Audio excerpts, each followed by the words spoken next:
Shortage దాని మీద గడిచిన 10వ తారీఖు నుంచి ఇప్పటి వరకు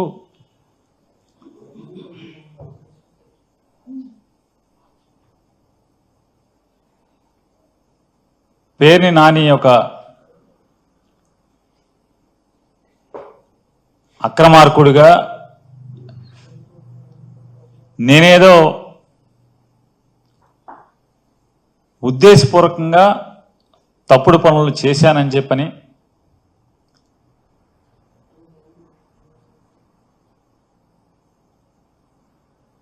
పోలీస్ ఇన్వెస్టిగేషను డిపార్ట్మెంటల్ ఇన్వెస్టిగేషన్ కంటే కూడా మీడియా సోషల్ మీడియా అత్యుత్సాహంతో విపరీతమైనటువంటి రాజకీయ కక్షతో చిలవలు పలవలుగా పుంకాను పుంకాలుగా రోజు వండి వార్చుతున్నటువంటి పరిస్థితులని తెలుగు సమాజం అంతా కూడా చూస్తుంది. వాస్తవంగా దాంట్లో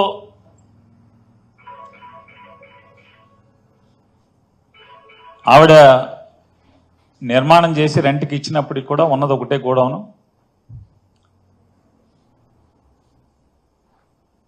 మా అత్తమామలు కానీ మేం కానీ అంటే ఆలోచన ఏంటంటే వయసు 60కి దగ్గరికి వెళ్తున్నాం, రిటైర్ అయితే లేకపోతే ఏ వ్యాపకం చేయలేని, అంటే రిటైర్ అంటే ఏదైనా వ్యాపారమో లేకపోతే కాంట్రాక్ట్లో ఇంకోటో ఏదైనా వ్యాపారం చేయలేని పరిస్థితులు ఉంటే ఏదైనా రెంట్ వస్తుంది అనే ఆలోచనతో చేసినటువంటి నిర్మాణం. రెండోది ఏంటంటే పోర్టు తొందరలో పూర్తవుతుంది, ఎవరో ఒకళ్ళు వచ్చి రెంట్ తీసుకుంటారనేటువంటి నేపథ్యంలో దాన్ని నిర్మాణం చేసిన పరిస్థితులు. సాధారణంగా నేను కానీ నా శ్రీమతి గారు కానీ అసలు దాంట్లోకి వెళ్తాం అనేది, దానికి వెళ్ళి రోజు వెళ్ళి చూడటం లేకపోతే మధ్యలో వెళ్ళి చూడటం, ఇట్లాంటి డే టు డే ఆపరేషన్స్ అన్నీ కూడా మేనేజర్ని పెట్టుకుని స్టాఫ్ని పెట్టుకుని ఆపరేషన్స్ జరుగుతున్నాయి. 25 నవంబర్ 2024 తారీఖున 25వ తారీఖు నవంబర్ 2024న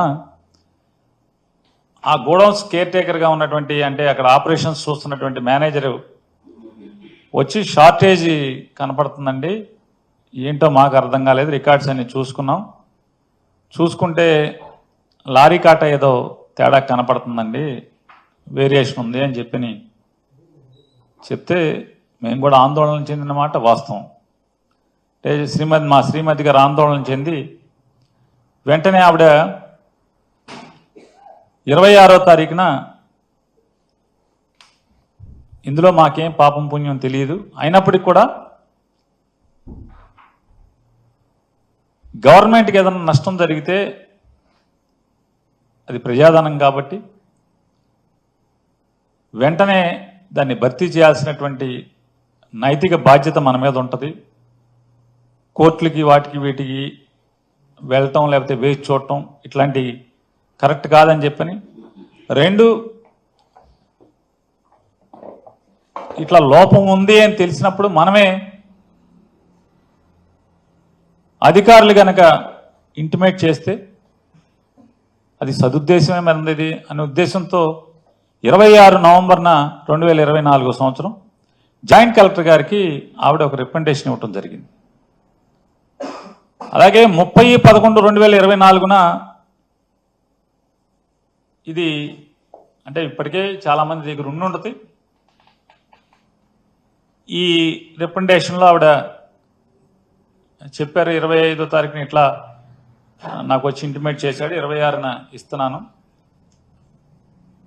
టెక్నికల్గా మా పైన దోషం లేనప్పటికి కూడా నైతికంగా మేము దాన్ని ఆ బాధ్యతని తీసుకుని ఆ నష్టాన్ని భర్తీ చేయడానికి సిద్ధంగా ఉన్నాం. మీరు క్యాష్ కట్టమంటే క్యాషు, లేదంటే కనుక మార్కెట్లో, ఓపెన్ మార్కెట్లో స్టాకు బియ్యాన్ని పర్చేజ్ చేసి మీకు అందజేయమంటే అందజేస్తామని చెప్పని లెటర్ ఇవ్వడం జరిగింది. అట్లాగే 10వ తారీఖున కూడా 10వ తారీఖు 30వ తారీఖున మేనేజర్, గోడౌన్ మేనేజర్ గారు కూడా ఆయన డిఎస్ఓ గారికి ఒక రికమెండేషన్ ఇచ్చారు. దీని మీదే ఇలా ఉంది, దానికి కారణాలు ఏమేంటి అనేది కూడా ఆయన ఈ రికమెండేషన్లు ఇచ్చారు. 4వ తారీఖున 4 డిసెంబర్ అంటే 26వ తారీఖున జాయింట్ కలెక్టర్ గారికి రికమెండేషన్ ఇస్తే 4వ తారీఖున జాయింట్ కలెక్టర్ గారు, జిల్లా సివిల్ సప్లైస్ అధికారులు అందరూ కలిసి ఇన్స్పెక్షన్ చేయటం, ఫిజికల్గా స్టాక్ వెరిఫికేషను, రికార్డ్ వెరిఫికేషను, మేనేజర్ని విచారణ చేసి వారు సివిల్ సప్లైస్ అధికారుల దగ్గర ఆ జాయింట్ ఇన్స్పెక్షన్ రిపోర్ట్స్ అన్ని కూడా తీసుకున్న దరిమిలా అంటే వారొక రిపోర్ట్ని ఎండి గారికి కూడా రాయటం జరిగింది. ఇప్పుడు 4వ తారీఖున ఈ లెటర్ వారు ఎండి గారికి రాయటం జరిగింది, సివిల్ సప్లైస్ ఎండి గారికి. రాస్తే 10వ తారీఖు VC and MD civil supplies corporation వారు జాయింట్ కలెక్టర్ గారు రాసినటువంటి 4వ తారీఖు రాసిన లెటర్ మీద వారు రిప్లై ఇస్తూ డబ్బులు కట్టించుకోండి, క్రిమినల్ కేసు కూడా పెట్టండి అని చెప్పి ఆయన ఉత్తర్వులు ఇచ్చినట్టుగా లెటర్ పంపించినట్టుగా ఉంది. ఆ లెటరు వచ్చిన దరిమిల 10వ తారీఖున శ్రీమతి జయసుధ గారు, నా భార్య శ్రీమతి జయసుధ గారి పేరు మీద, అట్లాగే మేనేజర్ పేరు మీద A1 A2లుగా రాత్రి 9 గంటల ఆ టైంకి ఎఫ్ఐఆర్ నమోదు చేసి 11వ తారీఖున కోర్టుకు పంపించారు. అట్లాగే 10వ తారీఖున జాయింట్ కలెక్టర్ గారు, కృష్ణా జిల్లా జాయింట్ కలెక్టర్ గారు ఈ నోటీస్ మీద సంతకం పెట్టారు. ఇది వారు 4వ తారీఖు రాసిన లెటర్. ఇది ఈ నోటీస్ మీద సంతకం పెట్టారు. ఈ నోటీసు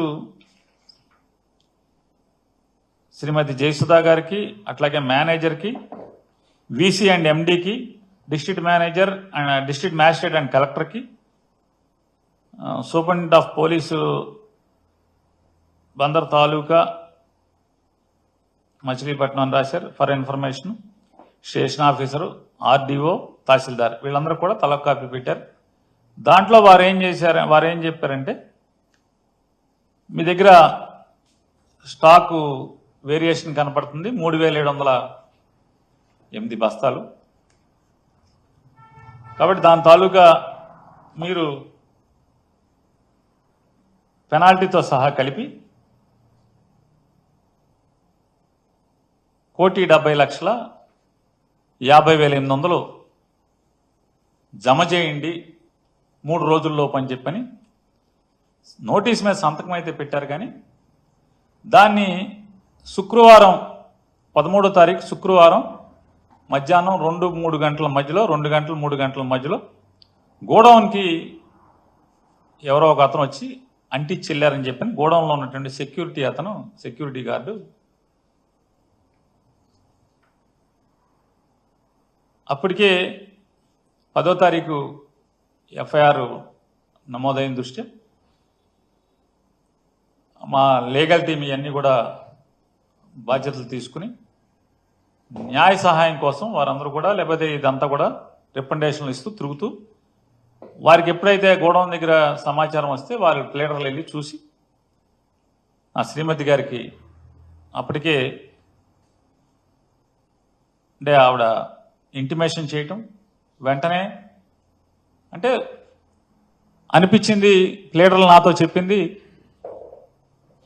మేడం గారికి కూడా చెప్పామండి, జయసుధ గారికి, ఉద్దేశపూర్వకంగా 10వ తారీఖు సంతకం పెట్టినప్పటికి కూడా 13వ తారీఖు శుక్రవారం మధ్యాహ్నం బ్యాంకు టైమింగ్స్ అంటే bank operation timings edge of the మూమెంట్లో నోటీస్ అతికిచ్చి తెల్లారి శనివారం బ్యాంక్ హాలిడే, ఆదివారం బ్యాంక్ హాలిడే కాబట్టి దీన్ని ఏదో ఫెయిల్ చేయాలనేటువంటి ఉద్దేశంతో దానికోసం అంటించినట్టుగా కనపడుతుందండి అని చెప్తే, సరే ఎన్ని తిప్పలు పడ్డామా, ఎన్ని పిల్లి మొగ్గలు వేశారా, నా భార్య అందరూ కలిసి కుటుంబ సభ్యులు, ఆవిడ చివరికి ఆ డబ్బుల్ని ఫెయిల్ అవ్వకూడదు అనేది చేసుకుని ఆ డబ్బుల్ని జమ చేసి జాయింట్ కలెక్టర్ గారికి లెటర్ ఇస్తూ, ఆ లెటర్లో కూడా వారు చెప్పడం జరిగింది, కేవలం నైతిక బాధ్యత తీసుకుని మీ యొక్క ఆదేశాలని గౌరవించటానికి మాత్రమే ఈ డబ్బు జమ చేస్తున్నాం తప్పితే మీరు దాంట్లో ఎట్రిబ్యూట్ చేసినటువంటి లేదా ఆరోపించబడినటువంటి ఏ నిందలు కానీ ఏ కార్యక్రమాలకు కానీ మేము అంగీకరించట్లేదు, మేము డినై చేస్తున్నాము అవన్నీ కూడా చెప్తూ వారికి లెటర్ కూడా ఇవ్వటం జరిగింది జాయింట్ కలెక్టర్ గారికి. అంటే జయసుధ గారు తరపున వకీల్ గారు, ప్లేటర్ గారు వెళ్ళి జేసీ గారిని కలిసి అందజేయటం జరిగింది.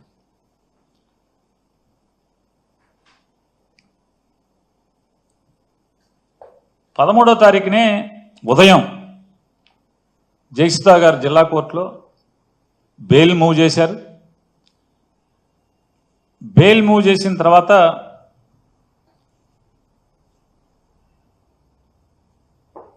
ఉద్దేశపూర్వకంగా బెయిల్ని డిలే చేయటం కోసం దానిలో ఉన్న పీపీని మార్చి, నేను కొత్తగా ఛార్జ్ తీసుకున్నాను కాబట్టి, అంటే విజయవాడ నుంచి డిప్యూటీ డైరెక్టర్ ప్రాసిక్యూషన్స్ హోదాలో ఉన్నటువంటి ఒక ప్రభుత్వ న్యాయ నిపుణులు అంటే గవర్నమెంట్ లీడర్ గారిని అపాయింట్ చేశారు. వారు వచ్చి నాకు సమయం కావాలి, ఇవాళ ఉద్యోగంలోకి వచ్చాను అని చెప్పటం, వెంటనే మళ్ళీ వాయిదా తీసుకోవటం, వాయిదా తీసుకున్న రోజు మళ్ళీ వచ్చి పోలీసులు కేస్ డైరీని కోర్టుకు సబ్మిట్ చేయలేదండి. ఎందుకంటే అది సరాసరి పోలీస్కి జడ్జి గారికి సంబంధించినటువంటి అంటే ఛార్జ్షీట్, ఫైనల్ ఛార్జ్షీట్ వేసే వరకు కూడా అది సీక్రెట్ డాక్యుమెంట్ కాబట్టి పోలీసు అప్పటి వరకు వారు ఏమేమి ఇన్వెస్టిగేషన్ చేశారు,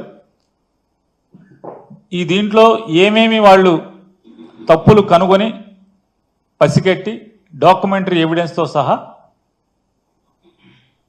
వారు నిర్ధారణకు వచ్చారో అవన్నీ కూడా జడ్జి గారికి రాసి ఇవ్వాల్సినటువంటి రిపోర్టు. ఆ రోజు కూడా పోలీసులు ఇంకా సీడీ తయారు చేయలేదండి అని చెప్పిన వాయిదా తీసుకుని నెక్స్ట్ వెంటనే ఆ పీపీ గారితో సెలవు పెట్టించారు. సెలవు పెట్టించి మళ్ళీ ఇంకొక వాయిదా, పీపీ గారి సెలవు అంటే ఇంకొక వాయిదా, మళ్ళీ ఆ సెలవు రోజుకి ఆవిడ రారని చెప్పని కొత్తగా మళ్ళీ ఒక మూడో కృష్ణుని, ఇంకో మూడో పీపీని కొత్తగా అపాయింట్ చేసి, అంటే ఇదంతా అంటే ఏదో రకంగా శ్రీమతి జయసుధ గారిని అట్లాగే వారిని అరెస్ట్ చేయడమే కాకుండా పేర్ని నానిని కూడా ఖచ్చితంగా అరెస్ట్ చేయాలనేటువంటి రాజకీయ కక్షతో ఈ కార్యక్రమాలన్నీ చేసుకుంటూ వస్తున్నారు. ఇదైతే అంటే నేను చూశాను చాలామంది టీవీ విశ్లేషకులు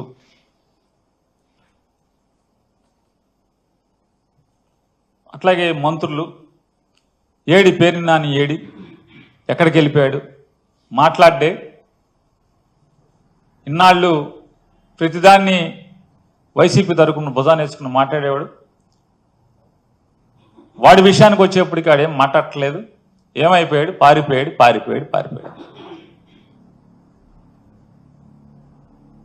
నేను ఎక్కడికి ఏం పారిపోలేదు. నేను అందరినీ కూడా ఎవరెవరైతే నేను పారిపోయానని చెప్పని మాట్లాడుతున్నారు. నేను ఒకటే మిమ్మల్ని ఒక చిన్నగా కోరుకుంటున్నాను. ఒకటి, మీరు ఒకదానికి మీ అంతరాత్మను ప్రశ్నించుకుని సమాధానం చెప్పండి. మీ మీద కక్షతో మీ ఇంట్లో ఆడవాళ్ళని మీద కేసులు కడితే మీరు ఇంట్లో ఆడవాళ్ళని రక్షించుకుంటానికి ప్రయత్నం చేస్తారా, లేదా ఇంటి ఇల్లాల్ని జైలుకు పంపించే కార్యక్రమాన్ని మీరు చేస్తారా? అభంశుభం తెలియని వాళ్ళని చెప్పండి. మీరు రాసిన వాళ్ళని కానీ మాట్లాడిన వాళ్ళని కానీ యూట్యూబ్లో అందరినీ నేను అడుగుతున్నాను. నేను ఇది విమర్శనాత్మకంగా అడగట్లా, పరుషంగా మాట్లాడట్లా. సరే అయిపోయాక ఒక మంత్రి గారు అయితే దొంగతనం చేస్తే రాజకీయ కక్ష ఏంటి, అదేంటిది ఏంటి అని మాట్లాడుతున్నారు. నేను చేశానని చెప్పని మీకు ఆధారాలు ఉన్నాయా? ఎలా మీరు నేను దొంగతనం చేశానని మీరు మాట్లాడతారు? ఇన్వెస్టిగేషన్ కంప్లీట్ అవ్వలేదని చెప్పనేమో మీ పోలీసులే చెప్తున్నారు.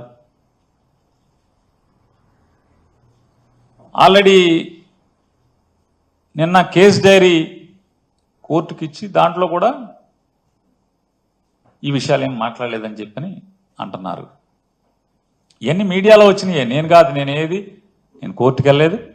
అన్నీ కోర్టు వ్యవహారాల దగ్గర నుంచి పోలీసులు ఏం చేయాలి, ఎవరేమనుకుంటున్నారు, మీరు ఎందుకు ఈ చేయరు అవి చేయరు అని కూడా రాసేటువంటి పెద్దలందరినీ కూడా నేను అడుగుతున్నాను ఒక మాట.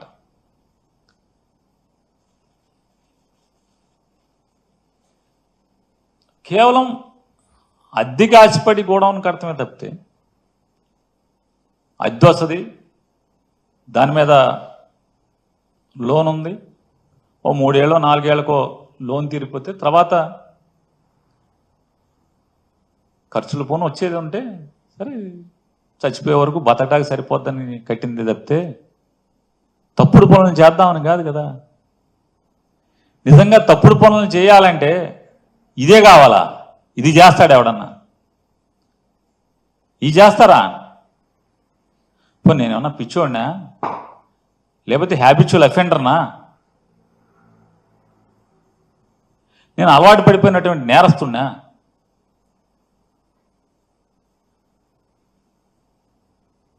మంత్రిగా, ఈ రాష్ట్రానికి మంత్రిగా నేను పనిచేసినప్పుడు వెనకలకి పెద్దలు చెప్పిన సామెత ఉంటుంది కదా, మంచోడి మొహమాటం మాంసం కూర ఉన్న దగ్గర, భోజనం దగ్గరను చూడమని చెప్తారు.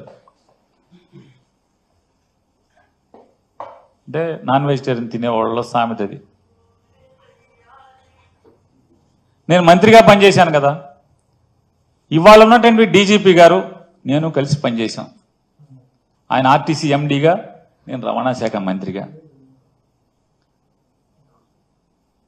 నేను వారి అంతరాత్మనే ఒకసారి అడగమంటున్నాను. మనం కలిసి పనిచేసినటువంటి ఆ కాలంలో పేరుని నాని అనేవాడు మీకు ఎక్కడన్నా తప్పుడు పని మీకు చెప్పటం కానీ, లాభాపేక్షతో మీకు ఒక ఆదేశం ఇవ్వటం కానీ, మీ మీద ఒత్తిడి చేయటం కానీ, లేదా పాత డీజీపీ గారు కూడా ఉన్నారు, రిటైర్డ్ డీజీపీ గారు కూడా, వారిద్దరూ నేను కలిసి పనిచేశాం. ఏనాడన్నా ఒక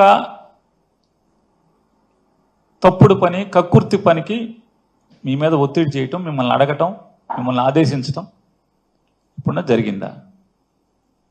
నా క్యారెక్టర్ మీకు క్షుణ్ణంగా దగ్గరగా చూసిన అధికారుల్లో మీరు ఉన్నారు.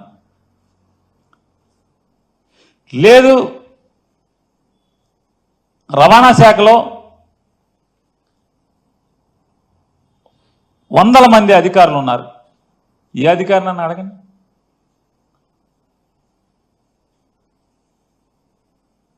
ఇవాళ నా గురించి చెడుగా మాట్లాడుతున్నటువంటి ఒక మంత్రి గారు, ఆయన తల్లకిందులు తపస్సు చేసి చేయని ప్రయత్నం లేదు. నా భార్య జయసుధ మీద కేసు కట్టించడం దగ్గర నుంచి ఆవిడని అరెస్ట్ చేయడానికి ఎంత ప్రయత్నం చేశాడో అంత ప్రయత్నం చేశాడు.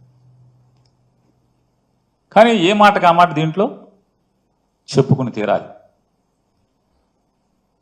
చంద్రబాబు నాయుడు గారు మాత్రం అతను ఎన్నిసార్లు కలిసినా, నాని భార్యను అరెస్ట్ చేద్దామని చెప్పి ఎన్నిసార్లు కలిసినా ఆయన మాత్రం పొరపాటును కూడా మైండ్ ఏమన్నా చెడిందంటే ఇంట్లో ఆడవాళ్ళకి అరెస్టులు చేయడం ఏంటి? మన టార్గెట్ పేరు నానిగాడు, ఆయన వేసేయండి అంటే, కాదు సార్ ఆడు కొడుకును కూడా వేసేయాలి సార్. సరే నీ కక్ష ఆడు కొడుకు మీద కూడా ఉంటే ఇద్దరిని కలిసి చేసేయండి, అంతేగాని ఇంట్లో ఆడవాళ్ళ మీదకేంటే తప్పుడు పనులు అని చెప్పని ఆయన నడుచుకుంటూ వెళ్ళిపోయారు. ఇది అధికారులు ఉన్నారు సాక్ష్యం, ఎమ్మెల్యేలు ఉన్నారు సాక్ష్యం. టీడీపీ ఎమ్మెల్యేలు కొంతమంది ఉన్నారు, అధికారులు కూడా ఉన్నారు. నాదెండ్ల మనోహర్ గారు కూడా పక్కనే నుంచుని ఉన్నాడు ఈ కాన్వర్సేషన్ జరిగినప్పుడు. తప్పే ఉంది. రాజకీయ వైరం మాకు చంద్రబాబు నాయుడు గారికి ఉంది, కానీ ఆయన హుందాగా ప్రవర్తించినప్పుడు చెప్తాం తప్పే ఉంది. ఇవాళ రాజకీయ కక్ష లేదని మాట్లాడతారు. రాజకీయ కక్ష లేకపోతే సరాసరి మేనేజర్ మీద నా మీద ఇప్పుడు జరిగే ప్రయత్నం అదే కదా. రేపో ఎల్లుండో, ఎందుకంటే 2వ తారీఖు స్క్వాష్ ఏదో వేసినట్టున్నారు మేనేజర్ ఇంట్లో వాళ్ళందరూ. 2వ తారీఖు ఏదో వాయిదా పడినట్టు ఉంది. 2వ తారీఖు లోపు ఎక్కడన్నా గాలించి ఆ మేనేజర్ని తీసుకొచ్చి అతనితో బలవంతంగా 4 పీకో 10 పీకో తెలకాయితల మీద సంతకాలు పెట్టించి నా పేరు రాసుకుని నన్ను అరెస్ట్ చేయడమే కదా ఇక మిగిలి ఉన్నది. మనకు అర్థమవుతున్నది కదా, నన్ను నా కొడుకుని ఇద్దరిని అరెస్ట్ చేయడమే కదా ఇక మిగిలి ఉన్నది.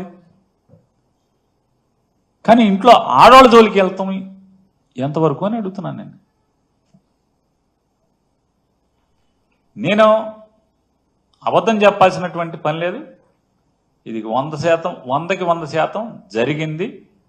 కావాలంటే అది బాగోదు కాబట్టి ఏ తారీఖు ఎన్ని గంటలకి ఎక్కడ కూడా నేను చెప్పగలను. ఈ కాన్వర్సేషన్ జరిగింది. చంద్రబాబు నాయుడు గారు ఆడవాళ్ళని అరెస్ట్ చేయడం అంటే ఇంట్లో ఆడవాళ్ళని అరెస్ట్ చేస్తారండి, బుద్ధి లేదా అని తిట్టినా కూడా బెయిల్ రాకుండా విపరీతమైన డిలే ప్రయత్నం చేస్తూనే వచ్చారు. 13వ తారీఖున బెయిల్ పిటిషన్ మూవ్ చేస్తే ఉద్దేశపూర్వకంగా పీపీల్ని మార్చి పీపీల్ని సెలవులు పెట్టించి 27వ తారీఖు వరకు అది కూడా బలవంతంగా జడ్జి గారు నేను ఎట్టి పరిస్థితుల్లో వాయిదా ఇవ్వను ఇవాళ చేసేస్తాను అని చెప్పిన తర్వాత 27వ తారీఖు చేయాల్సిన పరిస్థితి వచ్చింది. అలాగే 10వ తారీఖున ఎఫ్ఐఆర్ అయితే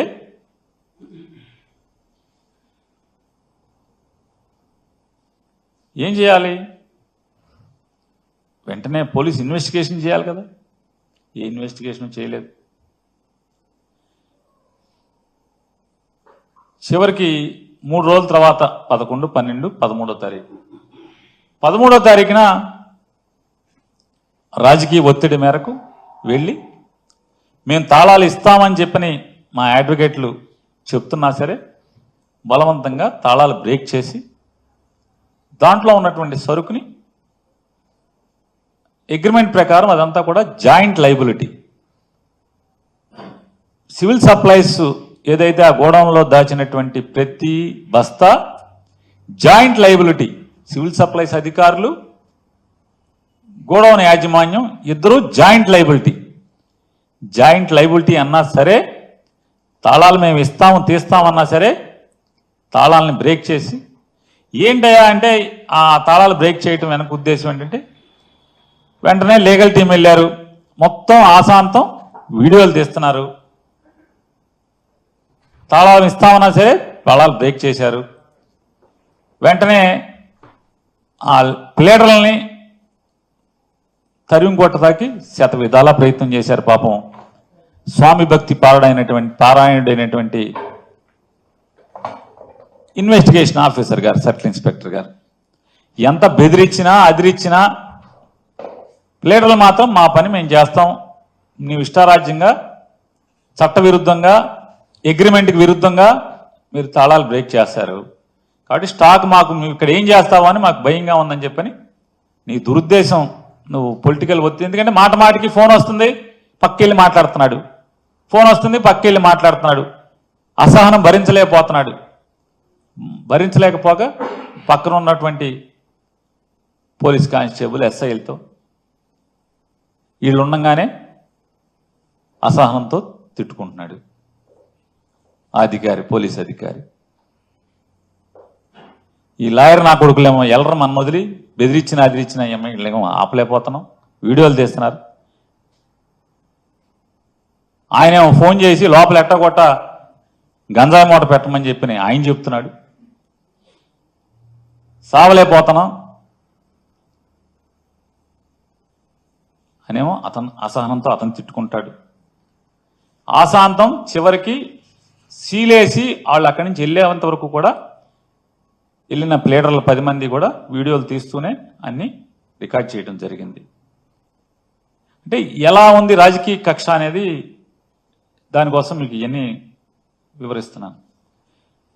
అనిపించవచ్చు ఇందులో కొంతమంది విశ్లేషకులు కూడా చర్చ రోజు ఇదే పని కదా మొత్తం అంతా రాష్ట్రం అంతా కూడా. ఆ విశ్లేషకులు కూడా ఏమంటున్నారంటే పేరు నాని ప్రతి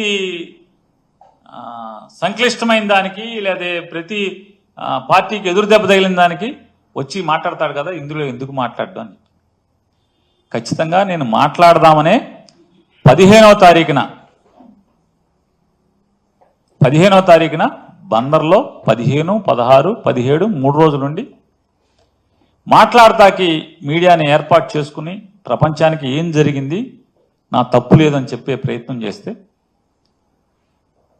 నా భార్యకి బెయిల్ ఆర్గ్యూ చేస్తున్నటువంటి కేసు టేకప్ చేసినటువంటి అడ్వకేట్లు నా దగ్గరికి వచ్చి కోర్టులో బెయిల్ ఆర్గ్యుమెంట్స్ ఇంకా అవ్వకుండా నువ్వు మాట్లాడితే రేపొద్దున కోర్టుని బెంచ్ని ఇన్ఫ్లుయెన్స్ చేస్తానికి మాట్లాడుతున్నాడు ఇదంతా కూడా అని చెప్పని వాళ్ళు వాదించడానికి అవకాశం ఉంటుంది, నువ్వు మాట్లాడద్దు బెయిల్ ఆర్గ్యుమెంట్స్ అయ్యే వరకు అని చెప్పని నాతో గట్టిగా వాదన చేశారు. నేను కూడా వారికి చెప్పాను, ఇప్పటికే రాజకీయంగా కక్ష సాధింపుతో శీలాన్ని హననం చేసే కార్యక్రమం పెద్ద ఎత్తున జరుగుతుంది, నేను మాట్లాడాల్సిందే అని చెప్పని అంటే మీరు ఒకటే వాళ్ళు నిర్ణయించుకోవాల్సింది ఉంది, మీ భార్యకి బెయిల్ ముఖ్యమా నీ రాజకీయ శీలం కాపాడుకోవడం ముఖ్యమా అనేది నువ్వు డిసైడ్ చేసుకోమని చెప్పని ప్లేడర్లు గట్టిగా నాతో చెప్పిన దాని మీద 30 ఏళ్లుగా నన్ను నమ్ముకుని నా ఇంటికి అడుగుపెట్టినటువంటి నా ఇంటి ఇల్లాలకి ఆవిడ ఏ రోజు రాజకీయాల్లోకి తొంగి కూడా చూడనటువంటి దేవుడు పూజలు తప్పితే మరొక వ్యాపకం కూడా లేనటువంటి ఆవిడ మీద నన్ను చేసుకున్న పాపానికి ఎంత ఆవిడ వ్యక్తిత్వాన్ని నిజంగా అదృష్టం ఆవిడ ఆత్మహత్య చేసుకోకుండా మిగిలి ఉంటాం, ఎంత నీచంగా ఆవిడ క్యారెక్టర్ని అసాసిన్ చేస్తూ నేను ఇవాళ ప్రెస్ మీట్ పెట్టానంటే రాత్రికో పొద్దున్నే టీడీపీ జనసేన అఫీషియల్ వాళ్ళ తరపున వకాల్తా పుచ్చుకుని మాట్లాడే యూట్యూబర్స్ ఎంత అసభ్య పదజాలంతో ఎంత అసహ్యంగా ఆవిడ గురించి పోస్టులు పెట్టేవాళ్ళు అంటే అంటే రాజకీయాల్లోకి వచ్చాక ఇంత అసహ్యంగా దిగజారిన పరిస్థితులు. అంటే వైఎస్ఆర్ కాంగ్రెస్ పార్టీ నుంచి ఈడు గట్టిగా మాట్లాడుతున్నాడు కాబట్టి ఈయన్ని కొంగదీయాలంటే ఇంట్లో వాళ్ళని అటాక్ చేస్తే ఇటు మాంతాడనేది ఎత్తుగడగా ఇంత నీచంగా ఉన్న పరిస్థితుల్లో అంటే ఆవిడకి ఏమి ఇచ్చాను అంటే మా గురించి కుటుంబం గురించి నా భార్య గురించి తెలవనోడు ఏం మాట్లాడుకుంటాడు? ఏమని మాట్లాడుకుంటారు? నిజమే యూట్యూబ్లో వస్తే అంతే కదా, నిజమేమోనే కదా. చివరికి నన్ను చేసుకున్న పాపానికి చివరికి ఆ కళంకం, ఆ నిందలు, ఆ బురద కూడా ఈ దిక్కుమాలిన రాజకీయాల్లో నేను తిరగటం వల్ల ఆ రకంగా చేసి ఇవాళ నా మీద కక్ష సాధింపుతో అంటే నా మీద కక్ష సాధింపు ఎందుకని నేను అంటున్నానంటే సివిల్ సప్లైస్ డిపార్ట్మెంట్లో అది ఎంఎల్ఎస్ పాయింట్లోనా లేదా రేషన్ షాప్లోనా? ఎంఎల్ఎస్ పాయింట్లోనా? ఎంఎల్ఎస్ పాయింట్ అంటే ప్రభుత్వ అధీకృత బియ్యం గోడౌన్ అక్కడ కానీ లేదా బఫర్ గోడౌన్లో కానీ లేదా రైస్ మిల్లులో కానీ ఈ బియ్యం ఎక్కడైతే వడ్లని బియ్యంగా మార్చబడతాయో రైతుల దగ్గర నుంచి ధాన్యం కొనుగోలు చేసి ఆ ధాన్యాన్ని రైస్ మిల్లర్కి జాబ్ వర్క్గా ఇచ్చి ఆ 100 కేజీల ధాన్యానికి 64 కేజీలు ఎంతో సుమారుగా యాక్యురేట్గా నేను చెప్పలేను, సబ్జెక్ట్ టు కరెక్షన్, 64 కేజీల బియ్యాన్ని ప్రభుత్వానికి అప్పచెప్పే బాధ్యత మిల్లర్లకి అప్పచెప్పటం. కానీ అక్కడి నుంచి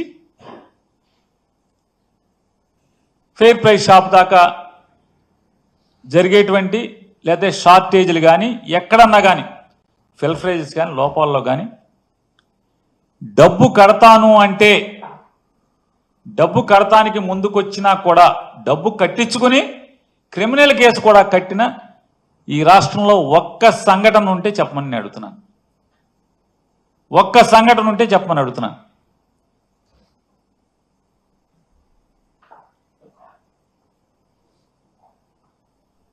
నాదెండ్ల మనోహర్ గారు కూడా మాట్లాడారు. ఆయన ఏవో మాట్లాడారు, అవన్నీ కూడా చాలా సమయం ఉంది, కోర్టులు ఉన్నాయి, కోర్టుల్లో బెయిల్స్ అన్నీ అయిన తర్వాత విచారణ జరుగుతుంది. జరిగినప్పుడు మనోహర్ గారి తరఫున ఆయన ప్లేడర్లు ఆయన వాదిస్తారు, ప్రభుత్వం తరఫున మా ప్లేడర్లు వాదిస్తారు. నేను నిజంగానే అంటే నా భార్య లేకపోతే వీళ్ళందరూ రాజకీయంగా ఆపాదించినట్టు నేను పాపం చేసి ఉంటే ఖచ్చితంగా అనుభవిస్తాను. నేను మాట్లాడే మాటలు మరీ ప్రత్యేకించి సామాన్య ప్రజలకి నేను ఒకటే నా విజ్ఞప్తి, అభ్యర్థన. ఇందులో నాకు గనక ఏదన్నా అంటే లేదా నా భార్య కానీ నేను కానీ ఏదన్నా చిన్న పాపం చేసి ఉన్నాం, పాపానికి మేము భాగస్థులం అయి ఉన్నామంటే కనుక నేను అత్యంత ప్రేమించేటువంటి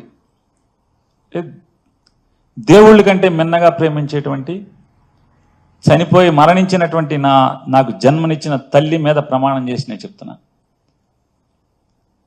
అంటే ప్రమాణం చేస్తే సరిపోద్దా అంటే నాకు జన్మనిచ్చిన తల్లి మరణించి ఉంది, ఆవిడ మీద ప్రమాణం కంటే నేను ఏం చేయగలను చెప్పండి.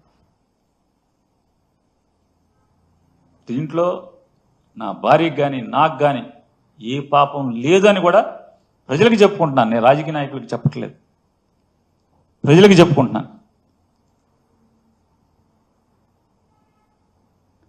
ఖచ్చితంగా ఇవాళ కాబట్టి ఎప్పటికైనా సరే నిజం తేట తెల్లమవుతుంది, ఎక్కడికి పోదది. 4 రోజులు ఆలస్యమైనా కూడా అబద్ధం 6 మైళ్ళు పరిగెత్తిన తర్వాత నిజం మెల్లగా బయలుదేరుతుంది నా సామెతం. ఖచ్చితంగా నిజం వస్తుంది. నేను అట్లాగే మనోహర్ గారిని కూడా నేను అడుగుతున్నాను. నేను ఎండి గారికి, సివిల్ సప్లైస్ ఎండి గారికి ఓ లెటర్ పెడుతున్నాను.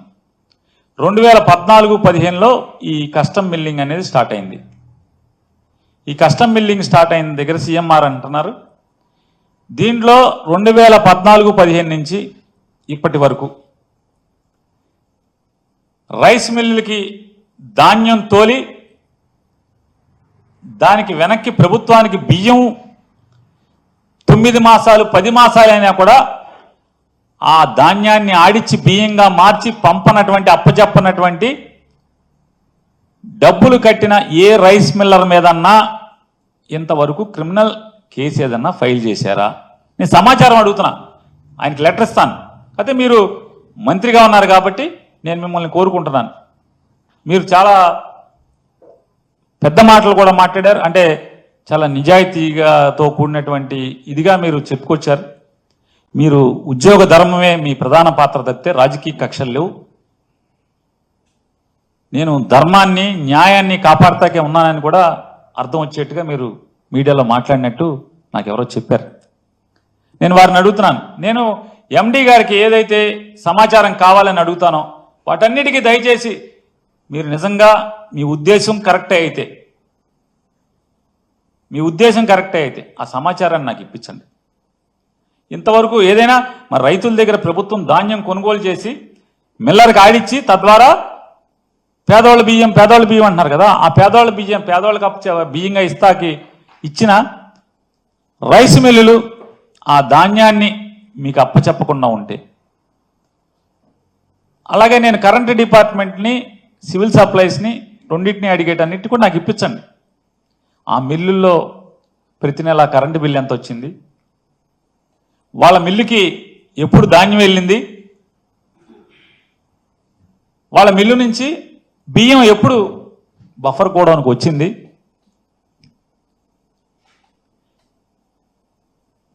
ఆ వివరాలు. అలాగే బియ్యం అప్పచెప్పని వాళ్ళు 9 నెలలు 10 నెలలు అయినా కూడా బియ్యం అప్పచెప్పని వాళ్ళ మీద బ్యాంక్ గ్యారంటీలు ఫోర్ఫిట్ చేశారా? అంటే వాళ్ళు ధాన్యం బ్యాంక్ గ్యారంటీ ఎంత ఇస్తే అంత విలువైన ధాన్యాన్ని మిల్లుకి ఇస్తారు కాబట్టి ఆ మిల్లు ధాన్యం బియ్యంగా మారని ఏమన్నా కేసులు కట్టారా? బ్యాంక్ గ్యారంటీ మాత్రమే వసూలు చేశారా? అంటే ధాన్యం విలువ మాత్రమే వసూలు చేసుకున్నారా? కేసులు కూడా కట్టారా?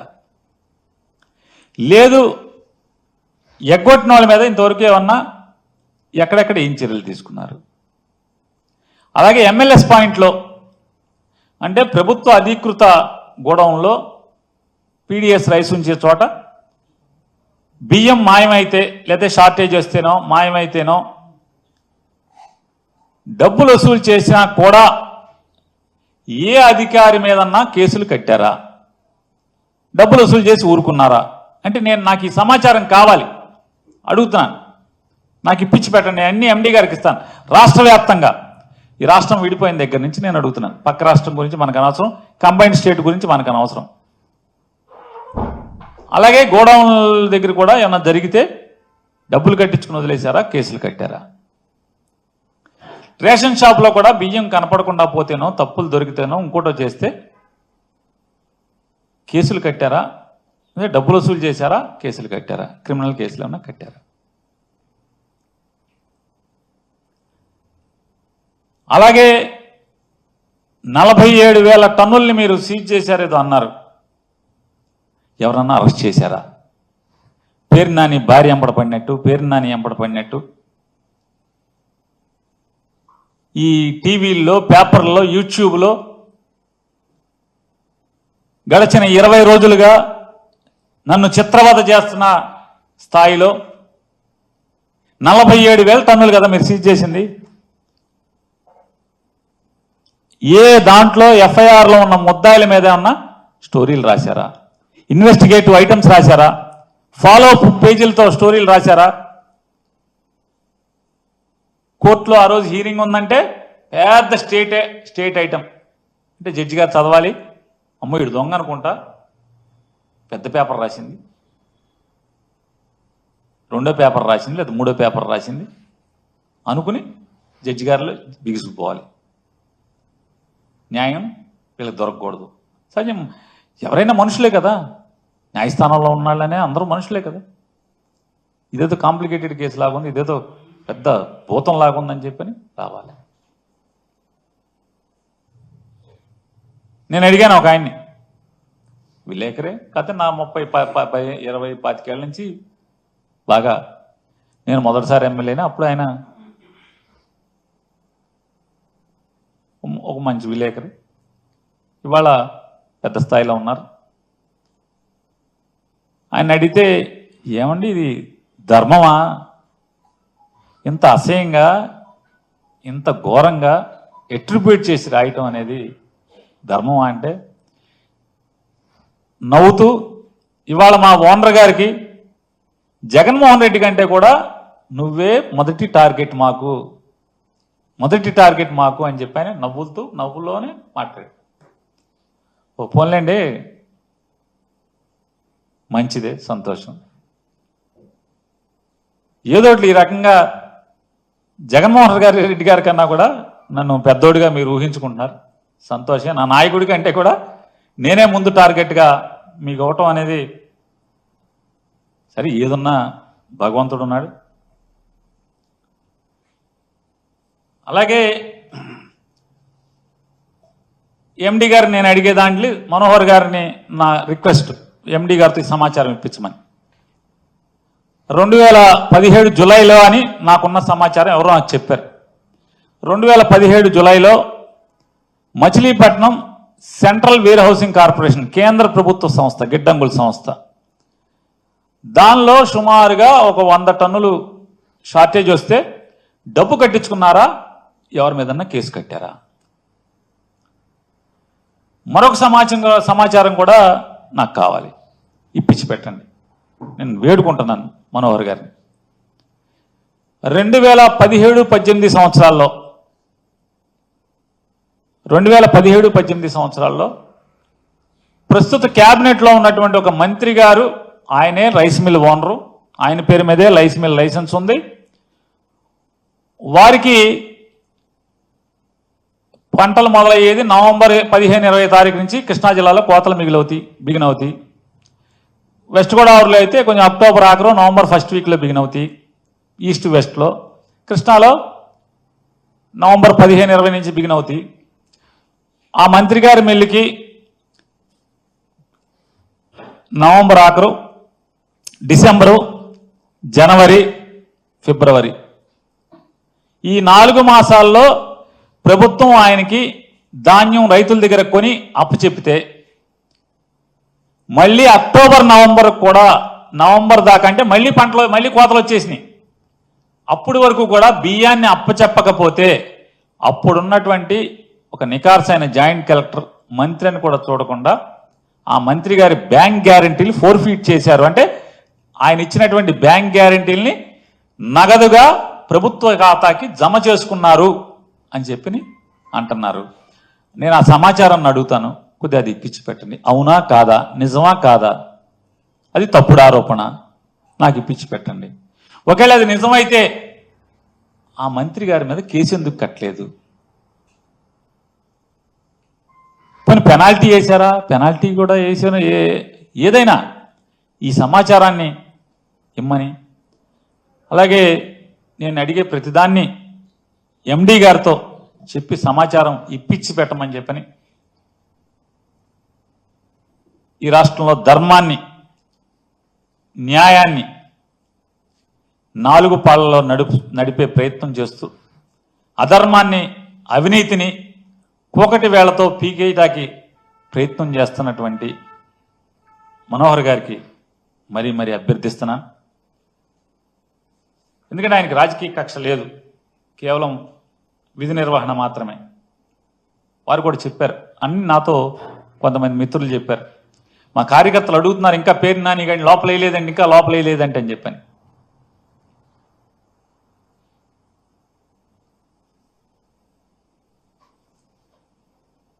అలాగే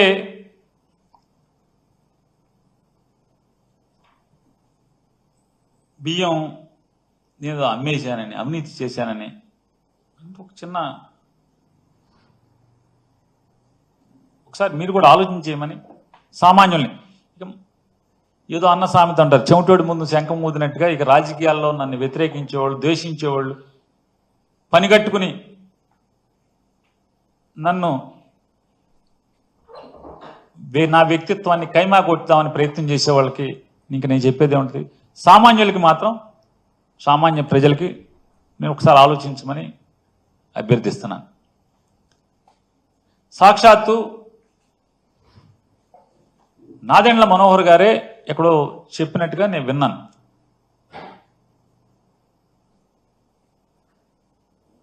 ₹40 ప్రభుత్వం తయారు చేసిన బియ్యాన్ని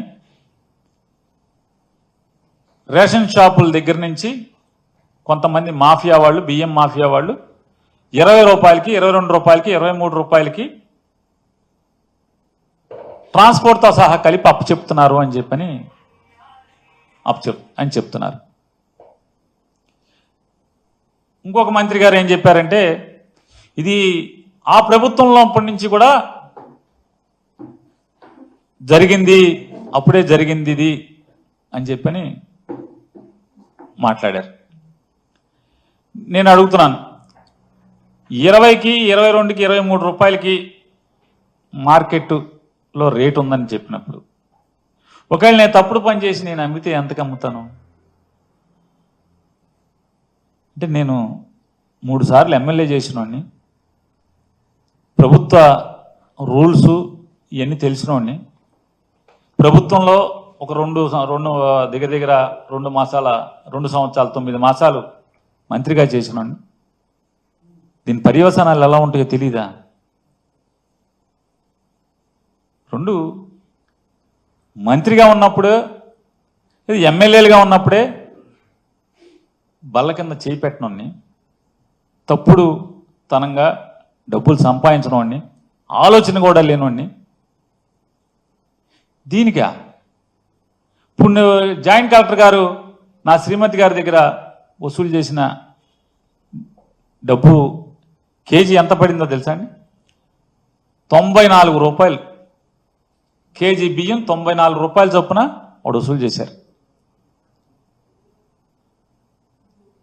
ఇవన్నీ తెలీదా? రెండోది, మీరు ఎవరినన్నా గోడౌన్ ఓనర్ని ఇంకెవరినో అడగండి, ఓనర్ కనుక దాంట్లో బియ్యాన్ని ఏదోటి చేస్తే ఏంటి లాభం? ఎక్కడి నుంచి తెస్తాడు? మళ్ళీ బియ్యం అనేది మాయం చేయటం ఎలా అవుతుంది సాధ్యం? అప్పచెప్పాలి కదా. వచ్చిన బియ్యం కేజీ అంటే కాటాతో వస్తుంది, కాటాతో అప్పచెప్పాల్సిందే, బస్తాలు కూడా కాదు. కాటాతో తీసుకోవాలి, కాటాతో అప్పచెప్పాలి. వెయిటేజీ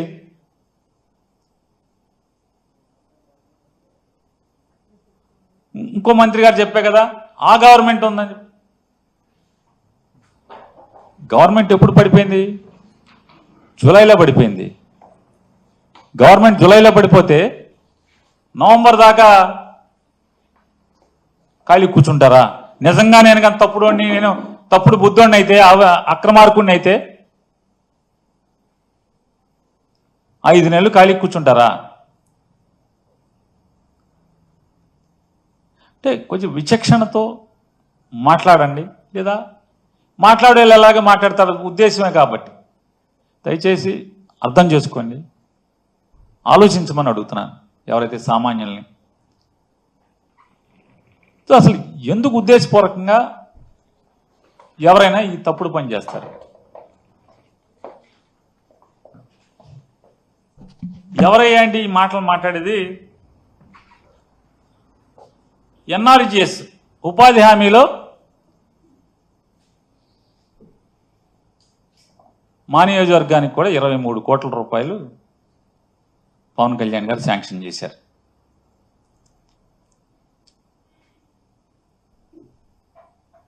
వర్క్ పనిచేయడం తర్వాత, బిల్లు తర్వాత వర్క్ ఆర్డర్ ఇవ్వాలంటే 3% అడ్వాన్స్గా వసూలు చేసినటువంటి వాళ్ళు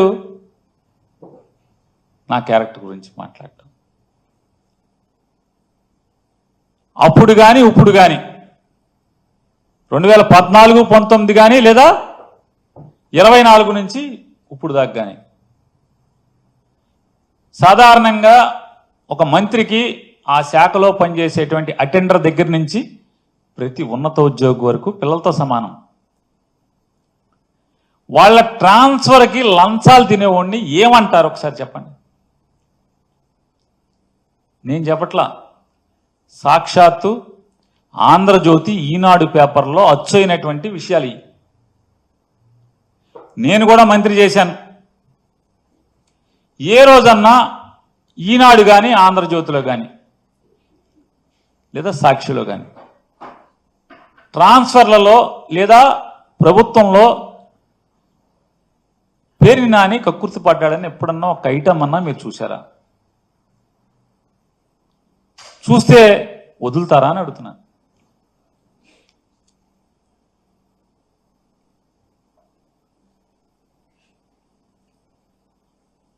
అలాగే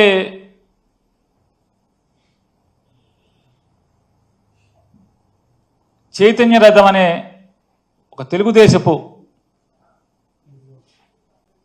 సోషల్ మీడియా పేపర్, అది బయట ఎక్కడ కనపడదు. దానిలో నేను 5,000 కోట్లు సంపాదించానని చెప్పని, నాకు మైన్లు ఉన్నాయని చెప్పని, ఇవన్నీ ఎలక్షన్ల ముందు రాశారు, ఛానల్స్లో డిబేట్లు చేశారు, యూట్యూబ్లో మాట్లాడారు. మరి నా 5,000 కోట్లు అంటున్నాను.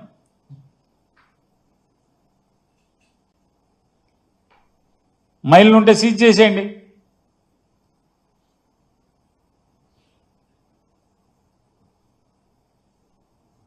నాకు పెద్ద పెద్ద బెంజులు, ఆడీలు, ఇయ్యున్నాయి అని చెప్పిన ఫోటోలు వేశారు.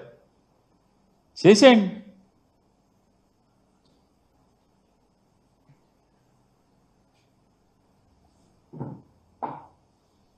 అట్లాగే ఇప్పుడు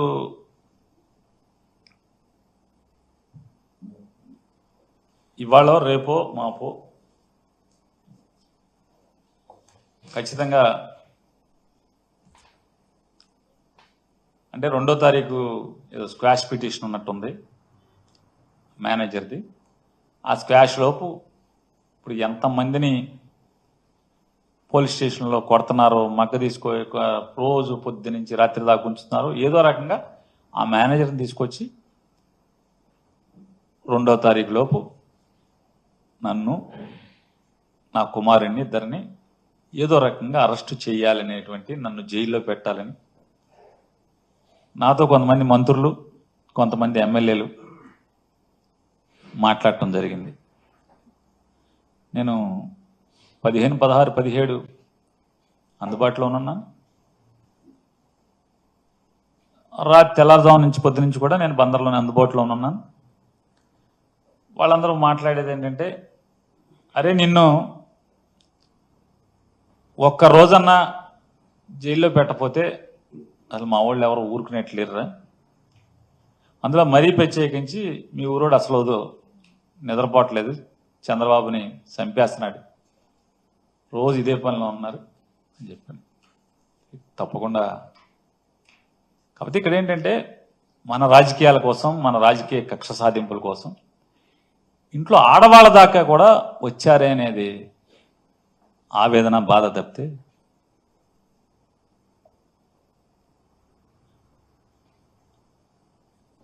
మరొకసారి చెప్తూ నేను మనోహర్ గారిని మరొకసారి వేడుకుంటున్నాను. నేను అడిగే సమాచారాన్ని ఇప్పించమని చెప్పని, ఆదేశించమని చెప్పని, అలాగే సామాన్య ప్రజలకు కూడా నేను చెప్పుకునేది, ఇది దుష్ప్రచారాలు నమ్మబాకండి, నిజం నిలకడ మీద తేలుతుంది. నేనైతే ఏ పాపం ఒడిగట్టలేదు, నా భార్య ఇందులో ఏ పాపం తెలీదు.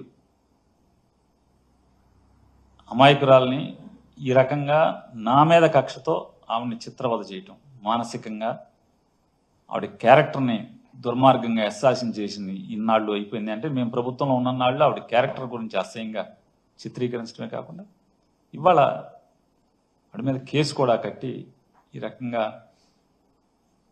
అప్రదిష్ట పాలు చేయటం. ఏమనుంటే కక్ష నా మీద వేసేయండి, నన్ను మీ ఇష్టం వచ్చింది చేయండి అని చెప్తూ, తప్పకుండా ఇంకా చాలా విషయాలు మాట్లాడాలన్నప్పటికీ ఇవన్నీ కేసు కోర్టులో ఉన్నాయి. 30వ తారీఖు బెయిల్ ఇస్తారా ఎవరా అనేది బెయిల్ తీర్పు 30వ తారీఖు వస్తుంది. అలాగే హైకోర్టులో దాని మీద ముందు ఇవన్నీ ఉండగా ఆ విషయాలు ఎక్కువగా మాట్లాడకుండా లీడర్లను కూడా నువ్వు వచ్చేప్పుడు మరీ చెప్పారు, నువ్వు లిమిట్ దాటి మాట్లాడటం వల్ల నీకేం నువ్వేలే అన్ని రకాలుగా నువ్వు సిద్ధం అంటున్నావు. కానీ నిన్ను నమ్ముకుని 30 ఏళ్ళగా నీ ఇంట్లోనే ఉన్నటువంటి నిన్ను నమ్మొచ్చినటువంటి నీ భార్యకి ఇబ్బంది జరుగుతుంది, ఇట్లాంటిది ఆలోచించుకుని మాట్లాడమని చెప్తే దానికోసం కోర్టుకి ఇబ్బంది లేకుండా,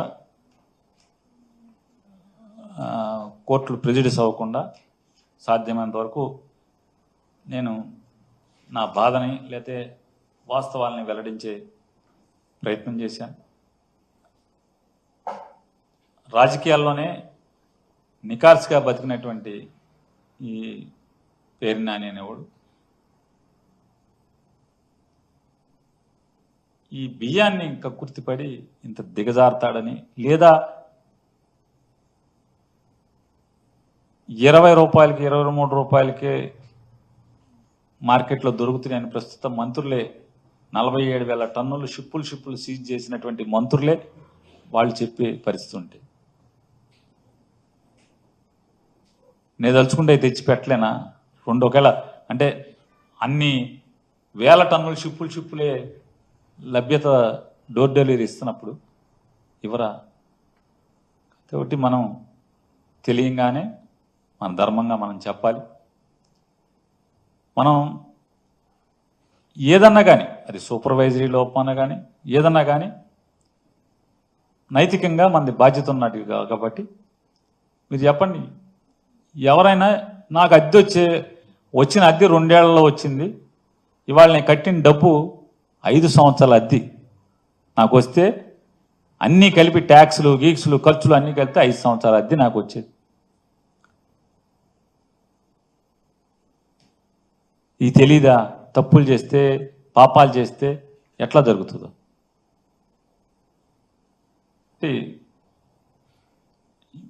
ప్రభుత్వంలో ఉన్నోళ్ళు లేకపోతే రాజకీయ నాయకులు మీడియా వాళ్ళు అంటే ఏదో కక్షతో ఉన్నారు కాబట్టి వారు నమ్మినా నమ్మకపోయినా, సామాన్యులు అయితే పేరు నాని అనేవాడు లేదా పేరు నాని భార్య ఈ పాపం